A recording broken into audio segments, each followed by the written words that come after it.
अध्याय 1 वास्तविक संख्या की शुरुआत करने से पहले आइए इसके कुछ बेसिक पर हम नजर डालते हैं, जिसमें सबसे पहले हम अंक यानी कि नंबर को समझते हैं, जो है 0, 1, 2, 3, 4, 5 डैश डैश डैश को हम अंक कहते हैं। अब हम इसके बाद प्राकृत संख्या को समझते हैं। तो प्राकृत संख्या को हम इंग्लिश में नेचुरल नंबर कहते हैं। अब प्राकृत संख्या में हम देखते हैं कि गिनती की संख्या को हम प्राकृत संख्या कहते हैं, जैसे 1, 2, 3, 4, 5 डैश डैश डैश, ये सब हमारी गिनती की संख्या होते हैं, तो हम इन्हें क्या कहते हैं? प्राकृत संख्या कहते हैं। अब इसमें सबसे छोटी जो प्राकृत संख्या होती है वह 1 होती है तथा सबसे बड़ी प्राकृत संख्या ज्ञात करना संभव नहीं है। अब हम इसके बाद पूर्ण संख्या को समझते हैं। पूर्ण संख्याओं को अंग्रेजी में होल नंबर कहते हैं। अब हम इन्हें देखते हैं कि यदि प्राकृत संख्याओं में शून्य को शामिल कर लें तो प्राप्त परिवार पूर्ण संख्या कहलाता है। यानी कि जो प्राकृत संख्या गिनती होती है, अगर हम उसमें शून्य को शामिल कर लेते हैं तो यह पूर्ण संख्या कहलाती है। जैसे ये 0, 1, 2, 3, 4, 5 डैश डैश डैश डैश।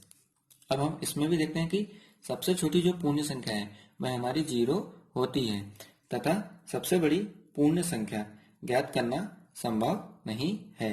अब हम इसके बाद आगे पूर्णांक को समझते हैं।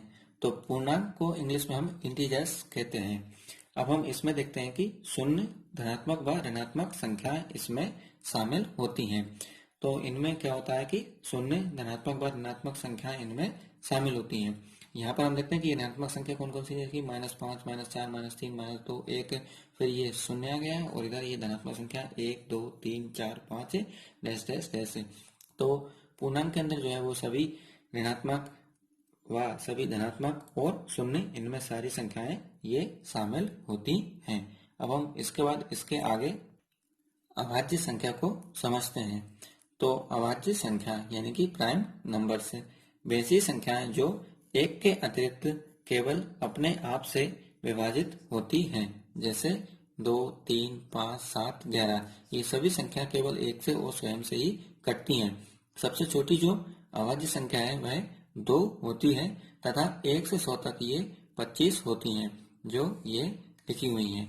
अब हम इसके बाद आगे हम वास्तविक संख्याएं यानी कि रियल नंबर्स को समझते हैं, जो है आम गणना में प्रयोग होने वाली सभी संख्याएं, जैसे 1, 0, 2/3, करनी 3/4 आदि वास्तविक संख्याएं हैं। अब वास्तविक संख्याएं जो है वो 2 प्रकार की होती हैं। नंबर 1 परिमेय संख्याएं यानी कि रेशनल नंबर्स, और दूसरी अपरिमेय संख्याएं यानी कि इररेशनल नंबर्स। तो सबसे पहले हम परिमेय संख्या को समझते हैं। तो हम परिमेय संख्या को देखते हैं कि बेसी संख्याएं जिन्हें हम P/Q के रूप में व्यक्त कर सकते हैं, हम क्या कहते हैं? उन्हें परिमेय संख्या कहते हैं, जहां Q का मान 0 नहीं होना चाहिए तथा P और Q दोनों पूर्णांक संख्या हों, जैसे 6/7, 4/9, 11/7, फिर ये 5, 0 और करनी 4।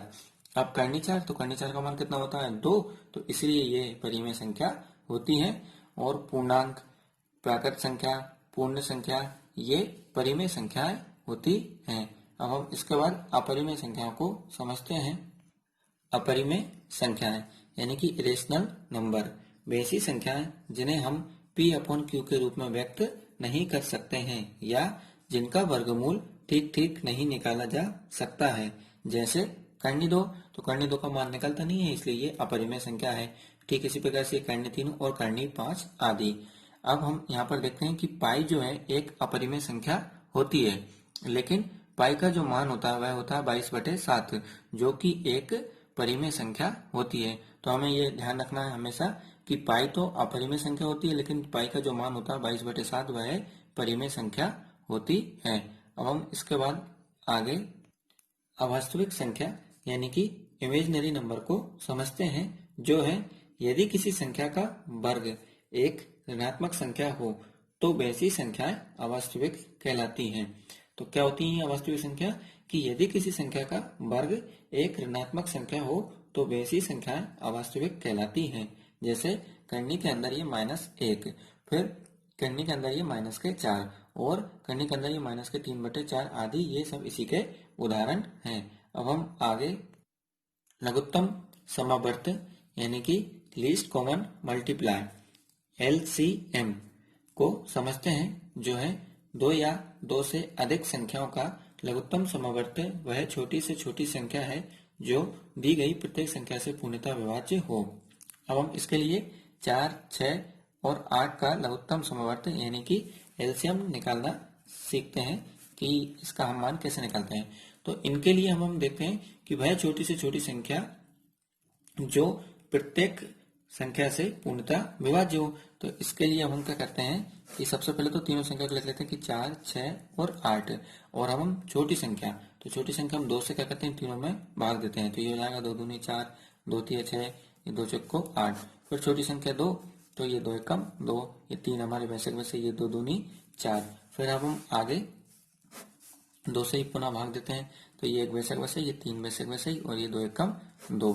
फिर हम क्या करते हैं कि 3 से भाग देते हैं, तो ये 1 वैसे वैसे, ये 3 एकम 3 और ये 1। अब यहाँ पर हमें तीनों में एक एक प्राप्त हो रहे हैं, तो हम इन सारे मानों को लिख लेते हैं कि ये हो गए हमारे 2 गुणा 2 गुणा 2 गुणा 3, इसकी घात 1, इसकी घात 1, इसकी घात 1। इसे हम ऐसे भी लिख सकते थे कि 2 की घात 3 गुणा ये 3 की घात 1, जिसका मान हमारा हो जाएगा ये 2 दूनी 4, 4 दूनी 8 और 8 तिया 24। तो हमारा जो मान निकल के आ रहा है वो कितना निकल के आ रहा है, 24 निकल के आ रहा है। यानी कि हमारा जो LCM है वह कितना है, 24 हमें प्राप्त हो रहा है। अब हम इसके बाद आगे महत्तम समावर्तक यानी कि हाईएस्ट कॉमन फैक्टर HCF को समझेंगे कि HCF क्या होता है। तो दो या दो से अधिक संख्याओं का महत्तम समावर्तक वह बड़ी से बड़ी संख्या है जो दी गई प्रत्येक संख्या को पूर्णतः विभाजित कर दे। इसके लिए हमने एक उदाहरण लिया कि एक यहाँ पर हमने संख्या लिखी 12 और यहाँ पर 16 लिखी है। अब हम इन दोनों संख्याओं का HCF निकाल रहे हैं। तो इसके लिए हम सबसे पहले 12 को 2 से भाग देते हैं, तो ये 2 छिंग 12, फिर 2 से दिया तो ये 2 तिया 6, फिर 3 से दिया तो ये 3 एकम 3। ठीक इसी प्रकार इधर 16 को सोल्व करते हैं, तो ये 2 अट्ठे 16, फिर 2 से दिया तो ये 2 चौको 8, फिर 2 से दिया तो ये 2 दूनी 4, फिर 2 से दिया तो ये 2 एकम 2। अब हमें यहाँ पर भी 1 प्राप्त हो गया और यहाँ पर भी ये 1 प्राप्त हो रहा है। अब हम इन दोनों में से कॉमन संख्या निकालेंगे, तो यहाँ से भी हमें 2 मिल रहा है और यहाँ से भी हमें ये 2 प्राप्त हो रहा है। ठीक इसी प्रकार से हमें यहाँ पर 1 2 प्राप्त हो रहा है और यहाँ पर भी 1 2 प्राप्त हो रहा है। अब हम यहाँ पर देखते हैं कि यहाँ पर 3 है और यहाँ पर कोई 3 हमें नहीं मिल रहा है। ठीक इसी प्रकार से यहाँ पर 2 है तो यहाँ पर भी कोई 2 नहीं है।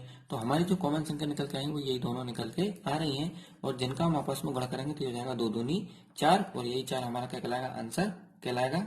कि हमारा जो 12 और 16 जो दो हमें संख्या दे रखी है, इसका HCF कितना हमें प्राप्त हुआ है, 4 हमें प्राप्त हुआ है।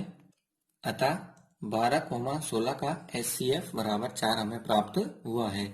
अब हम यहाँ पर ध्यान देते हैं कि दो संख्याओं का गुणनफल, यानी कि अगर हम दो संख्याओं का आपस में क्या कर रहे हैं, गुणा कर रहे हैं, तो उनके महत्तम समावर्तक एवं लघुत्तम समावर्तक यानी कि HCF और LCM के गुणनफल, तो यहाँ पर HCF और LCM का भी क्या होगा, गुणनफल होगा, के बराबर होता है। तो यहाँ पर हम आगे जब प्रश्नावली के 1.2 को सवालों को सॉल्व करेंगे तो वहां पर हमें एक अंकगणित की आधारभूत प्रमेय मिलेगी। तो वह जो अंकगणित की आधारभूत प्रमेय है वह यही होती है कि पहली संख्या और दूसरी संख्या के यदि हम गुणा करें और HCF और LCM का गुणा करें तो ये दोनों आपस में कैसा होता है, ये बराबर होता है। अब हम इसके बाद आगे सह अभाज्य संख्या यानी कि को प्राइम नंबर को समझते हैं कि जिन दो प्राकृत संख्याओं का महत्तम समावर्तक यानी कि HCF 1 हो तो वे दोनों संख्याएं सह अभाज्य कहलाती हैं। जैसे एग्जांपल में ये 4 5, 5 7, 12 13 या 9 से 14, 9 और 14 आदि। अब हम इनमें से एक उदाहरण लेते हैं, जैसे कि 9 और 14 को ही ले लेते हैं। तो इधर हमने 9 को ले लिया है और इधर हमने क्या करा, 14 को ले लिया है। जब हम 9 को सोल्व करेंगे तो ये 3 तिया 9 और ये 3 एकम 3, और इधर जब हम 14 को सोल्व करेंगे तो जब हम 14 को सोल्व करेंगे तो सबसे पहले सबसे छोटी संख्या 2 से इसमें भाग देंगे, तो ये हो गया 2 सत्ते 14। इसके बाद हम क्या करेंगे, 7 से भाग देंगे तो ये 7 एकम 7।